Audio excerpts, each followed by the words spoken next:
Hey everybody, Hernke here. Welcome back to my channel. Today I'm with a very special guest, friend, actress, Eva Ceja. Hello.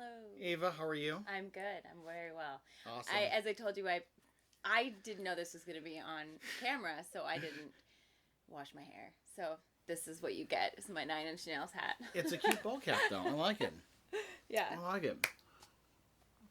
Thank you for coming out on this very windy day. What the heck is going on? It was cold out yesterday, and then it was still, and now it's windy and cold out today. Yeah, so well, not as bad as Texas right now. They don't yeah. have power, so.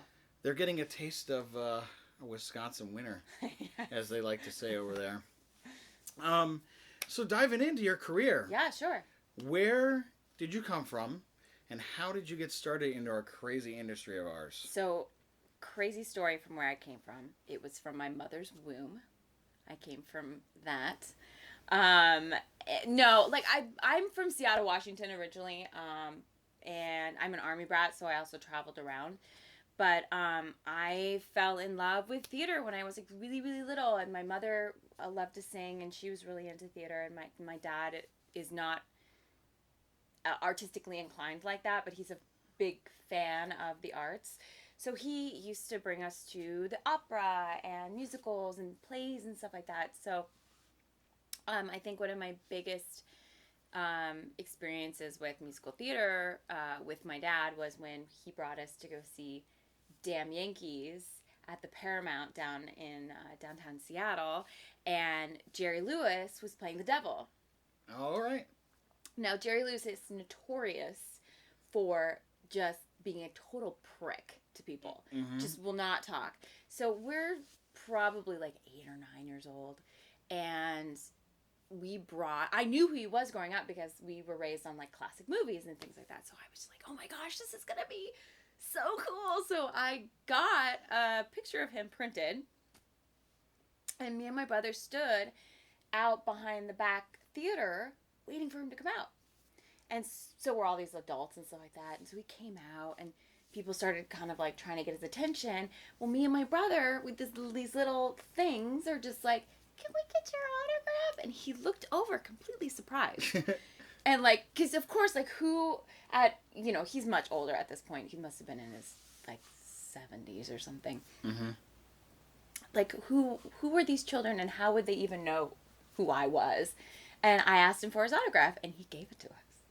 Oh, very good. He was so nice about it too. And then, but he was like he was like very like only looked at us and then kind of like snarled and then went on his way.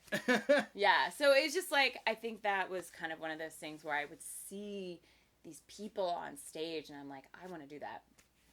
So. And did you get any experience on stage? Yes, I've been doing stage theater since I was like really, really little. So professionally at the Seattle Pike West Market Theater for improv, and the Seattle Repertory Theater and Children's Theater when I was 12 years old. So, and then I did high school theater at the all-girls school I went to and the all-boys school. I was like the pinnacle of a theater kid. Yeah.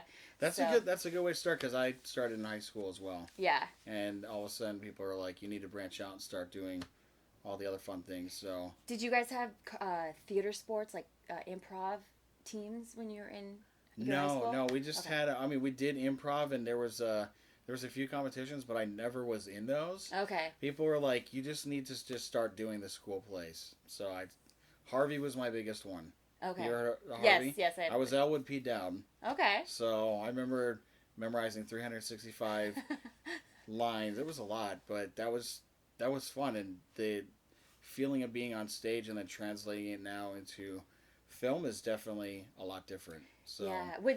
So what got you into film though? I think just my older brother went to film school. Okay. And he started doing lots of film projects there, and I was like, hey, could you get me in on one? And he tried, because he had to audition for them. I never really got to be in any of those, and then all of a sudden I got an agent after doing all the theater stuff, and she started sending me out for commercials and the film and TV stuff that was filming in Orlando. And I started booking those, and I just fell in love with the whole industry. And if it wasn't for the school that I went to, I wouldn't be where I am today. Interesting. Yeah. Yeah. It's cool how school just kind of works everything out. I went to a private school, so Okay. Yes, we're private school friends then. Yeah.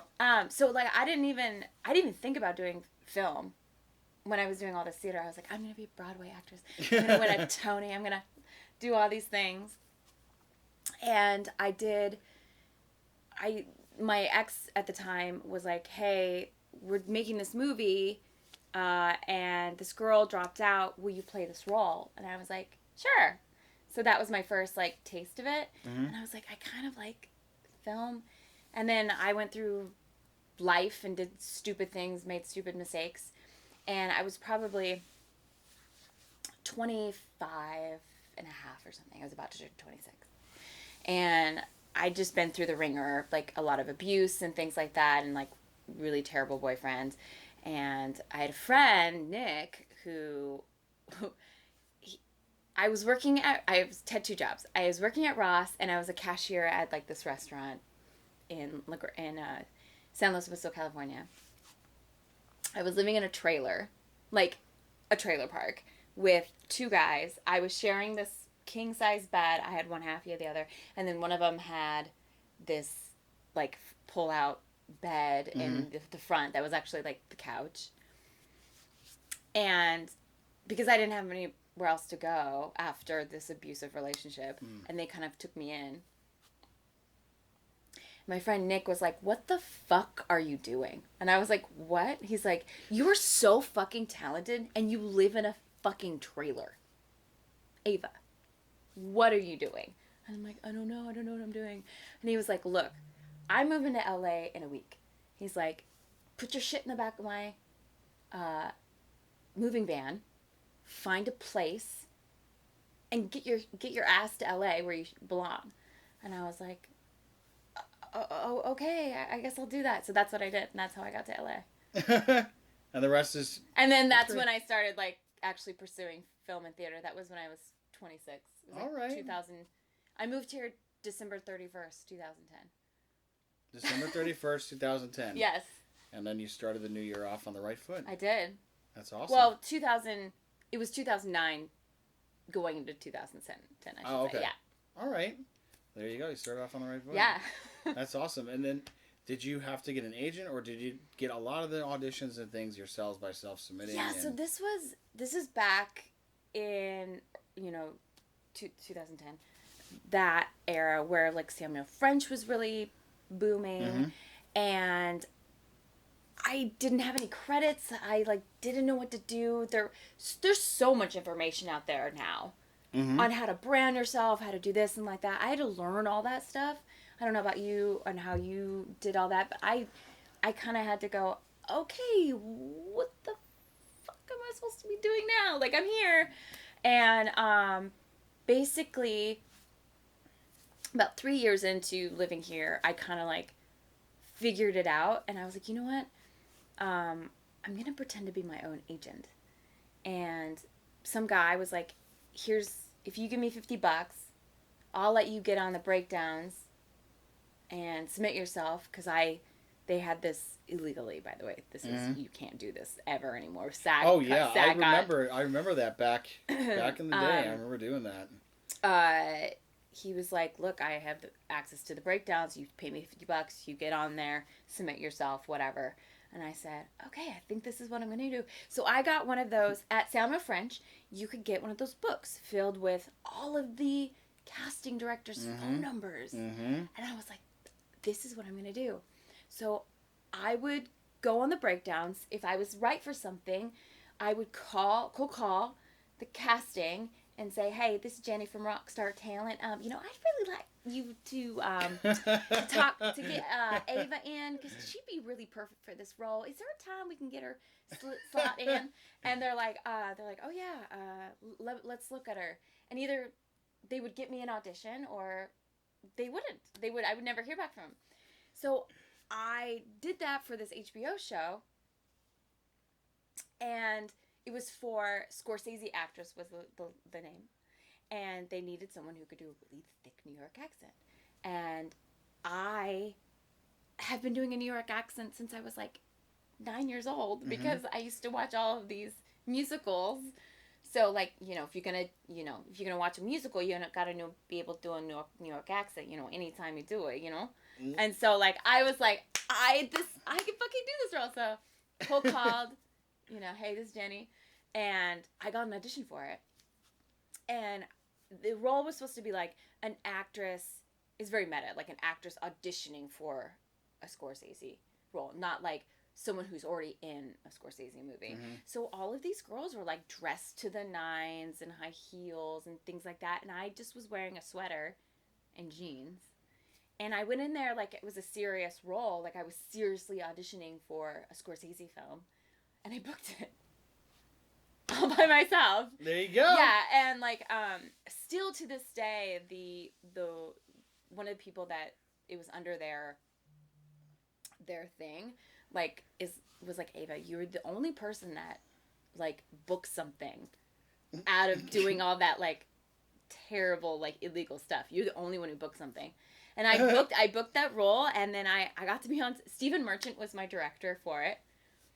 Like, who Stephen Merchant is, right?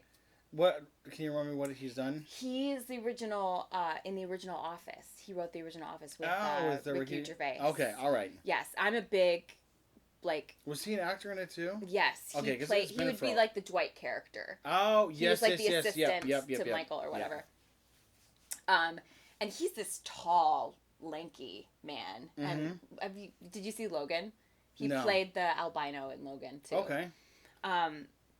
And it was my first time, like, I was just so excited to be on set. I was just like, this is great. And everybody, I could tell that later, like, looking back, I don't know if you've ever been on set where you see people just not having a good time, and you're like, nobody wants to be there. And you're like, this is it. This season this is it. Yep. This isn't going to go. So, looking back, I now understand that's what that was at. But I was just so happy to be there. So, I'm sitting next to Jenny Slate this entire time, and she's just like, ugh, I just can't wait to like get off set because I have to do this like stand-up set. Like, I don't want to. I was like, that's great. This is amazing. Like, you're Jenny Slate. He's like that. And I did it one time, and he's like, yes, Ava, could you do it again? And good. And then we'll walk away. And he was so tall. He's like 6'6" or something, and I'm tiny. I tell people I'm 5'5", but I'm only 5'3". But so he'd like lean over, and I would like, oh, okay. And then I did it again, and then I only did it like 3 times or something, and then it was done. Yeah, that was my first like. That's Hollywood awesome. experience. Yeah. That is a cool story about you're creating your own talent agency, and then they said, "What? So who do we send the check to? Oh, you send it to this address." Yeah, right? I just gave him my address. Yeah, there you go. That is so cool. Yeah. That's one thing I've learned in this being out here for so long is you have to get creative and do things out of the box that normally other people don't think about doing, and that is a perfect example because I've done things like that myself where I've acted like I've been my own publicist, and I've emailed events saying, hey, my client would like to come to the red carpet event. Can you confirm him? And I get an email back saying, yes, your client has been confirmed, +1. He's on the list. Boom! On to the red carpet. I need to figure out how to do that now. Yep, that's it. We're We'll learning. talk about that. I'll talk about it later. We'll have some talks. Yeah, honestly, like, I live my life in this industry by the rule. Like, I'm not going to get discovered. I'm not going to be someone they're going to be like, oh, she's an amazing actress. Like, there are people on television right now who are not great actors. They suck. Mm-hmm. But they're acting, and they have careers right now. So there's got to be something else that they're doing. And so it's like, sometimes it's just being in the right place at the right time and meeting the right people and, like, just always being open to possibilities. Or it's, like, being the right type of person. Or, like, always expanding your assets. So, like, I'm trying to learn how to be really, really good at bow staff right now, and like, which is part of like my branding or whatever. And I'm going back to school getting my master's degree because I love to learn, and that's kind of part of my own experience that I need to do to like be like, hey, this is what else I'm doing, accomplishing in this life, like to make me someone who would be better for, like, oh well, Ava's really good for this. I know she can hit this, but also she actually studied this, or she actually, you know what I mean? Yeah. Oh yeah. I don't know. I don't know what I'm doing. I'm just here. Do you have any anybody in this industry that's been inspirational behind what you're doing today?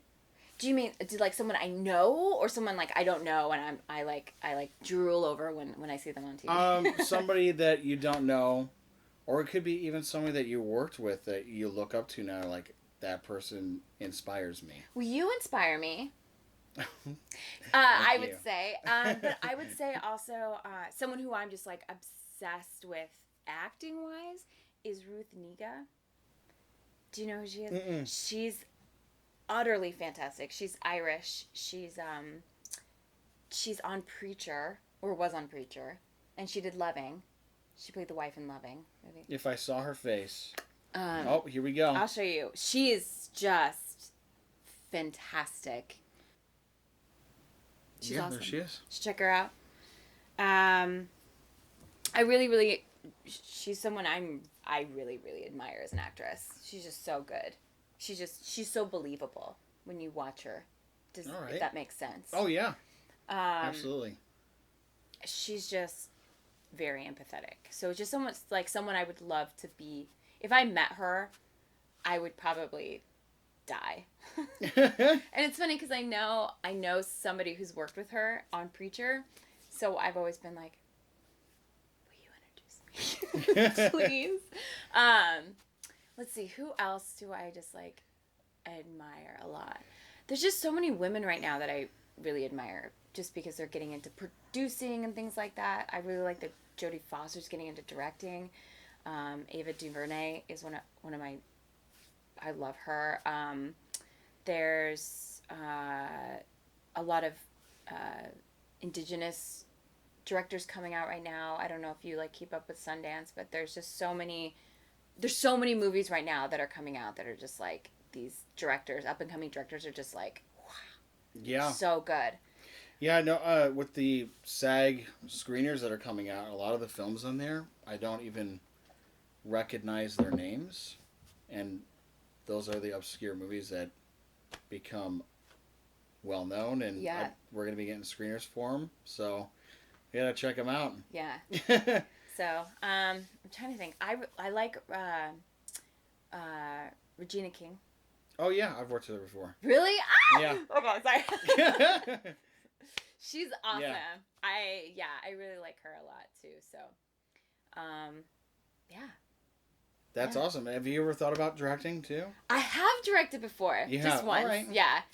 I won an award for it. You did? Yeah. Was it a short film? Mm-hmm. It was my friend, Jeff. He wrote a short film, and I was like, can I direct it? And he was like, yeah, sure. So I did. So, yeah, but cool. I would love to direct. I think that would be so much fun. But I definitely have a lot to learn. Yeah. So it's just something that I wouldn't take so lightly. And I wouldn't want to go in there just like headstrong knowing everything. I would definitely try to absorb as much as I could. Yeah, that's what some of the actresses are doing on Animal Kingdom. They're shadowing the other directors to watch how they work, and here they are. They're now directing episodes. Yeah, that's so really cool. Yeah. That's so cool. Yeah, they're fun to work with, and it's cool to see them do both sides of the camera now, because like watching Emmy Rossum direct Animal Kingdom, she wasn't acting, but just watching her mind work, she was an actor's director. She got exactly what she wanted out of the actors, and all the actors except one, Ellen Barkin, did not like her, but Emmy, all the guys loved her. Like, oh, I hope you come back and direct again. Yeah. You were the fabulous director. I loved working with you. So yeah, some people you just can't. Some people like you don't work well with, and that's okay. Like it's just about, honestly, even if you don't work well with somebody, it's like, and you have to work with somebody, it's just about listening. Mm-hmm. And just going like, this is what they want, and just give it to them. This is also a collaborative piece, like, I think. Man, that's so cool. Yeah. You're playing nice in the sandbox, as we say. Yeah. Yep. Because it's you're there to like create a story, and so are they. So, especially on a professional level, Yeah. I'm talking mostly. Like, professional level, everyone's there to make a good story. So, it's like, you should trust people. It's a little different when it gets in lower budget things, but it's such a wonderful, I was talking to you about this earlier, like, it's so awesome to be on set with people who just want to make a wonderful story. Even though it's just such an obscure idea, just to make, as if you have fun on set, 100% what the product comes out, it's gonna be really fun for people because the audience knows. I feel like the audience always knows how much fun you had on set. Exactly. I've walked out of films before, and I would tell my wife that I think those people had a lot of fun making this movie. Yeah. You could tell the energy from the actors and the actresses, and just the production value. It's like, this looks like a freaking fun movie to work on. Yeah, exactly. Yeah. So I think, I don't know. That's how I feel. It's like if everyone's kind of in it, then. Yeah. But. Well, you and me, we were in a movie together, but not like acting together. This movie's called American Bigfoot, and I play Matt Scott, sort of a cross between Indiana Jones and Josh Gates from Expedition Unknown or whatever that TV show is. Yeah. And she came into play later on during some more pickup shots, but I wasn't there because I was doing Animal Kingdom, so we never really got to act together. Yeah, you had to stay quarantined for that. Yeah, I had to stay here the whole time, and I couldn't go anywhere. But I know Lance really wanted me out there for that, and you guys look like you had a lot of fun. It was a lot of fun. Yeah, and he just... So my character was kind of like... this is so stupid. So basically, I was a bodyguard to a sheik, and I actually do martial arts and things like that. I work out quite a bit, and there wasn't anything in the script where like I actually did something physical to somebody to like protect the sheik. So I was like, Lance, can I like, if someone approaches, can I like put them in a lock or something? Or he was just like, he's like, yeah, I mean, if the other actor's cool with it, I'm like, great. So we did it twice. Was it Robert? I think so, yeah. Yeah. It was just the whoever, Hawaiian shirt? yeah, whoever came up to like hug him, I would be like, you want me to kill him? And he'd be like, no, he's fine. I was like, okay. It was super funny. Cool. Yeah. You looks like from what I've seen, looks like you had a lot of fun with the character. Yeah. I'm looking forward to seeing this all pieced together. And that cabin in Big Bear is just so, it's like ingrained in my memory now. That was a cool cabin. I know. And the rate that we got it for was really cheap. Yeah. But when we did it the first time, but then every time we started going back up, the price started going up. But still, like, if you wanted to make a movie up there with people, and you need to house all those people, that would be a place that you should rent out. Yeah. And the owners were super cool about us being there making a movie. And it worked out, and then the woods was only. You should have been like, this is going to be the best porno you've ever seen. Well, make sure you get a copy. And they'll be like, wait, what? They're like, yeah, American Bigfoot. Did you not get the porno reference? Oh, no. No. And you got to work with Laura Stetman. Laura's so nice. Yep, she's a method actor. I really like her. Yep, she really stayed in that Ashley Page character quite a bit. So she was fun. She was fun to work with. Yeah. And then Vito and all them as well. They were just a riot. We basically just talked football and basketball while I was there. Because I love sports. So like they were like, oh, you like sports? Let's talk about sports. And I was like, okay. And you were only up there for a day, right? You only came up for a day, or did you actually... I was there for 2 days, I think. Oh, did you spend the night in I spent the night, cabin? yeah. All right. Yeah, I remember that. Yeah, me and Laura shared a room. Oh, yeah, the room all the way downstairs. Yeah. I remember that room. So, because we had a bunch to film. Or I came the night before? Did I come the night before? I don't remember. All right. A lot of things have happened this year. I know. And well, I'm glad that you got it to be a part of the film. Yeah, hopefully one of these days we can... Thank you for recommending me for that. You're welcome. Mm-hmm. You're welcome. Well, hopefully one of these days we'll be able to act together in, I know. It'll in be a film. Fun. Yeah, let's do it. You got an upcoming film that you want to work on, right? I do. I'm going to start that tomorrow. So, we'll see. Tomorrow? Yeah. And then I just finished filming this movie for Sci-Fi Channel, and I'm the lead in it, and it's also starring opposite Vivica Fox, which is awesome. It was crazy because I wasn't gonna. I submitted myself for it, and was like, oh, I guess I'll just submit for the lead. I kind of fit the lead more than the other characters. There's no way I'd get it. I got an audition for it. I was like, oh, fun. So I did it. I got a call back for it. And then I didn't hear anything. And then I got an email from the casting, and they're like, what's your email address? And I was like, oh my God, I think I got it. And then we did the table read, and everyone was awesome. That was probably the most fun I've ever had on a really good budget film like that. And everyone was extremely talented, well cast, and Vivica wasn't on the thing, but I didn't know she was going to be in it yet. And basically, Glenn, the director, was like, oh, by the way, I couldn't say this before, but the character of Clue is going to be played by Vivica Fox. And I was like, wait, Clue, I have all my dialogue with Clue.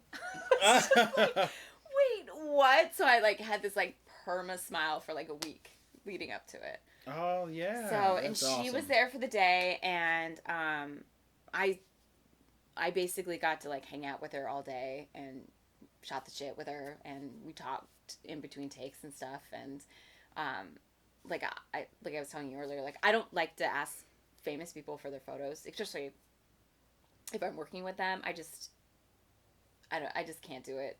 But she was at the end, when I was gonna leave, she's like, oh my God, Ava, we should get a selfie together. And I was like, okay. So yeah, she was so nice, and I posted it on Instagram, and then she commented and was like, you were so fun to work with. And I was like, nice. Oh my God, yes. So did you working with her, did she want to read through the dialogue and practice a few times? Yeah, she was really professional, and I really got, it was really awesome to see her work, because she's so talented. She's just right at the get-go, it doesn't matter. And it was nice to see her work, because it confirms that when I try to work on set, trying to figure out, she would try to figure out, okay, what's happening here, what happened before, what's going, what exactly is happening, so that I know emotionally what's going on, so that when I say the lines, it's just there. Mm-hmm. And I was like, oh my gosh, that's amazing. That's what I do. And I was like, perfect. Okay, I'm doing something right as an actor. Because as an actor, it's there's so many different ways of doing things on set, or getting there in the moment, because mm-hmm. It's different from reading a script than going on set. And just being in the environment also helps, but also you don't know where your frame is, and so she'd be like, okay, where's my frame? And I'm like, oh my God, I did that. Oh my God, this is amazing. I can relate. Cool. Yeah, I was like, oh great. So and she had so much dialogue she had to do that day too, so I was helping her out a lot. Oh man. But because a lot of my dialogue was in the last 5 days, so a lot of my dialogue I had to do off camera for her, so and be there for her vocally. Okay. Because she's, some of the scenes we're not in the same place. All right. Yeah. So but it was a lot of fun, and she I don't want to ruin the ending, but she is awesome. I want to see it. Yeah, you should. So when is it gonna be on? It's gonna come out in April. On the Sci-Fi Channel. Yes. All right. Yes. I'm setting the DVR awesome. As soon as you text me. It's called Aquarium of the Dead. It's apparently, I haven't seen Zombies yet, but it's it's in this Zombies world. I don't know if you saw Zombies, but it's in that vein. Zombie? Zombies. Zoo animals who are zombies. Zombies, that's clever. It's actually really popular. I had no idea. It sounds like a different version of Animal Crossing. I'm gonna play Zombies on my Nintendo Switch, right? Yeah. That's what it sounds. Yeah, a little bit. It sounds like a game. Yeah, this one is particular one is called Aquarium of the Dead. All right, I'm setting my DVR as soon as you text me. Yeah. When it's premiering. Yeah. And I will put the link. As soon as I know, I'm gonna be check You got to do it. And I'm going to put the link in the description below so people can stay tuned and watch it. Thank Right you. on. Yeah, you're welcome. Now, going into the future, Okay. do you have any goals or aspirations that you want to see yourself in the next 5 or 10 years? I love this industry very much, so I'm always constantly learning about new facets of this industry. So, like, I've taken a bunch of film appreciation classes and written essays on, like, different types of lighting and camera angles and things like that. So I have, like, a deep appreciation and love for film. And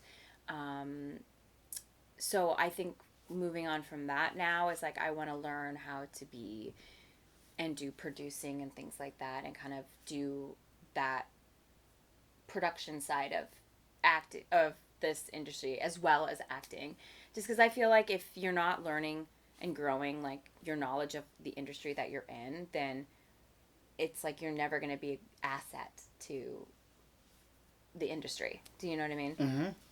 So I think that's kind of like where I'm going. Like, I love writing, and I am doing a lot more writing now, and especially with, like, my getting my master's right now in history, I'm, like, looking at stories in a completely new way, as more like, what is this historical significance of this little teeny part of history, and how can I bring that forth in a story modern day, or how can I actually bring this story that actually happened into fruition on the screen as well. I don't know if you saw Judas and the Black Messiah recently. That's a screen that's Have to see that movie. But that's just like that's one thing that I was just like, I want to make a movie like that. That's awesome. It's just telling a different side of history that doesn't really get to be told very often, especially through, like, people of color's eyes. Like, I'm Indigenous, and I'm 5% African American. My grandmother was talking to her about getting all my stuff up on my Cherokee Indigenous lineage, because I'm trying to figure that out. And she's like, oh, by the way, you have someone on my side that he was imprisoned for getting married to a black woman. And I was like, what? That's amazing. I mean, that's not amazing, but it's just like, that's so cool. Like, that's a part of my history, and he apparently he died in prison for it. Which is crazy. But I was like, I want to figure this out. Am I really, like, do I have a little bit? And so I did my DNA test, and sure enough, I've got 5%.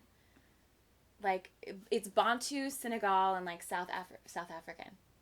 I was like, yeah, that's amazing. Because that means that I'm not only Indigenous Mexican, Indigenous Cherokee, Native American Indian, I'm also, I'm like 23% Spanish, and, like, then, like, 30% European, and then that. And then, like, there's also something, it's like 1 or 2% Jewish, but apparently it's Jewish,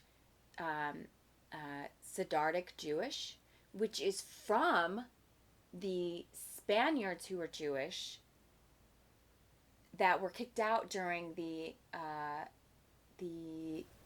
not Emancipation Proclamation, it's with Catherine and them that were kicking all the Muslims and Jews out of Spain. I can't even think of it right now. I don't know either. Yeah, so it's not the Crusades, right? No. It was basically when they were like, we're strictly Catholic, and anybody who's not Catholic. The Inquisition.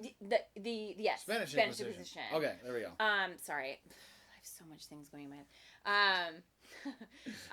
Yeah, so they were all kicked out, and so they went to Eastern Europe or things like that. So I'm part of that, which is so interesting to me. And then I also found out that, because a lot of my family comes from the South, so I was a little worried about the whole Civil War thing, because I'm a big advocate and activist in terms of, and, like, that's kind of the history I want to go into, is U.S. history, mainly Black, Native American women's history. So I was like, please don't have fought for the South. And sure enough, my family didn't fight for the South, but they were Southerners, and they joined the North. They, when the Civil War happened, and the 12 or the states wanted to secede, they signed up for the North and wanted to fight for the North. And a couple of them got put in prison for it and got out and escaped to the North and fought against slavery. So I was like, yes. So you got stories to tell now. I do have stories to tell now. It's really cool. Yeah. So yeah. I just think, I think that's, for me, like, as a person learning about where I've come from is really important because it shows, like, where I need to go. Or, if that makes sense. Mm-hmm. So, I don't know. I just thought that's really cool. That's awesome. So. Very well said. Yeah. Now, in conclusion. Yes, in conclusion. Do you have anything that you want to tell the audience? Any advice? Somebody that's thinking about packing up and moving out here. Anything you want to tell them about jumping in the business? So this is my advice. If you're going to jump into this business, you have to really want it. Like, I have friends, and this isn't bad. It's just like, I have friends who are like, I'm going to give it 5 years. I'm going to give it 10 years. And then I'm going to figure something else out. I don't know about you, but what I've learned is that those people who only give a certain amount of time don't last. Mm-hmm. And what I've learned is that this is an ever-changing and evolving career, that you're in it or you're not. Yeah. And if you're not in it full-fledged, and if your heart isn't in it all the time, and sometimes it's not going to be, like, as an actor, and I don't know how many no's you've gotten, I've gotten thousands of no's. I go out all the time. I get no's all the time. But what I've learned is that I've started getting called in to the same casting directors.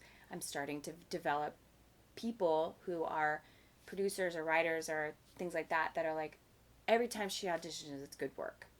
So it's like, if you put the work in and you put the effort in to just always be progressing, even though, like, you're going to have a shitty audition. Mm-hmm. I have had shitty auditions. I've booked things and done really poorly on set. And that happens. It just happens.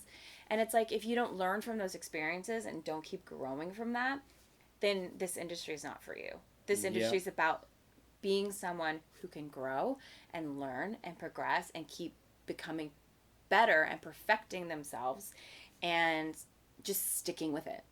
It's just like, I don't have a plan A, I don't have a plan B. This is it. This is what I'm going to do. And whether or not it's acting or producing or directing, I want to try and be in this industry in any sort of facet I can, you know. Yeah. Yeah. Anyway, that's my short answer. No, that's very well said, because that's exactly what I learned being out here since 2002. Yeah. You're going to have your highs, you're going to have your lows. Yeah. You have to be in it for the long run. It's like investing in stocks. You don't want to pull out right away. You want to let the money sit there and let it grow. And grow and grow and grow. And that's what I've learned, and that was very well said. Yeah, and also just staying busy, even if it's like learning how to write your own stuff, or like trying to like do table reads every week with people, or reading script. I read a lot of scripts. I like Google PDF scripts of TV shows or films, and I just obsessively read them just to kind of see what's out there, how people are writing them, and just there's so many different styles. I think there's this industry is endless of things you can learn. It's like, why would you just only think about acting when there's just so much you can, because I don't know, I've started to learn that, like, I've become fans of directors and writers of TV, film, and things like that, and by doing that, I'm actually becoming more obsessed and more passionate about this industry. I think that's another thing too, is just, you just always keep that fire lit, burning. It's gonna go out a few times, and you'll have like, when did I do this? I'll just move back to the farm. Like, no, no. It's now, because I've done that so many times, and like I've gotten over it. I probably will do that every 6 months. I'll have a I'll never become an actor. And then an hour later, I'm like You're hard at motivated. work Let's go and doing whatever. Like, it's a fleeting moment thing.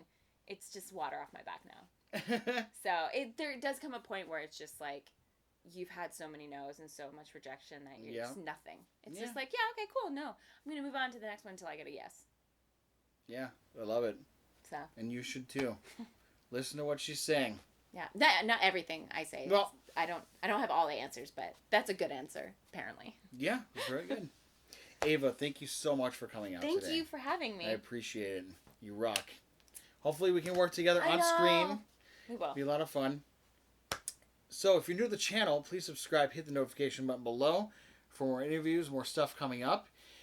And the links for all of her work are going to be in the description below as well, so check her out, support her career.